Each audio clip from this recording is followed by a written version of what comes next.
क्षेत्र आपलं रोडवरच आहे. तर याच्यामध्ये आपण तूर घेतलेली आहे. गेल्या वर्षी आपण 4 तास घेतले होते सोयाबीनचे, यावर्षी 6 घेतले. गेल्या वर्षी 4 घेतल्यामुळे काय झालं की मागून ज्या फवारण्या आहेत त्या आपल्याला करता आलं नाही. तुरीची दाटी जास्त झाली आणि त्याच्यामुळे आपल्याला जाताही नाही गेलं. मग यावर्षी आपण काय केलेलं आहे की 6 तास घेतलेले. 6 तासाचं अंतर थोडं जास्त असल्यामुळे आपल्याला ज्या लास्टच्या फवारण्या आहेत की जे शेंगा वाध्या लागल्याच्या नंतर आपण फवारतो त्या टायमाला जास्त आळी पडते. आणि त्या टायमाला जर नियंत्रण जर चांगल्या प्रकारे जर आपल्याला फवारता आलं किंवा चांगलं जर झालं औषध तर त्या झाडावर योग्य प्रकारे जात असेल किंवा आपली एखादी एक्स्ट्रा फवारणी जर होत असेल तर आपल्या उत्पन्नामध्ये एक चांगली वाढ होते. तर त्यामुळे यावर्षी आपण 6 तास घेतले, थोडं अंतर लांब घेतलेलं आहे आणि त्याचा आपल्याला फायदा होणारच आहे. तर आज आपण तुरीचे शेंडे खुडणार आहोत.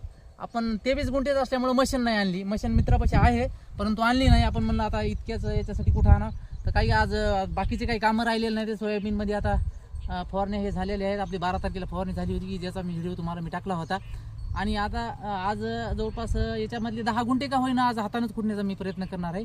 तर थोडी डुकरानं तूर पातळ केलेली या साईडला 23 गुंठे क्षेत्र. आणि आता जर शेंडे खुडले तर मागच्या वर्षी मी जरासं ट्रायल मारून पाहिलं होतं तर चांगले ब्रँचेस आलते. त्यामुळं आपण आता हे शेंडे खुडणार आहोत. 26 किंवा 12-32-16 बी आपण घेऊ शकतो. त्याचा आपल्याला फायदा होणार आहे. आणि आपल्याला तुरीचं उत्पादन यावर्षी बरसात कमी असल्यामुळं तुरीच्या पिकाला जर पाणी कमीच लागते तर दिसायला की तुरीची क्वालिटी चांगली आहे. आपली डुकरानं खाल्लेली आहे त्याचा विषय नाही आहे.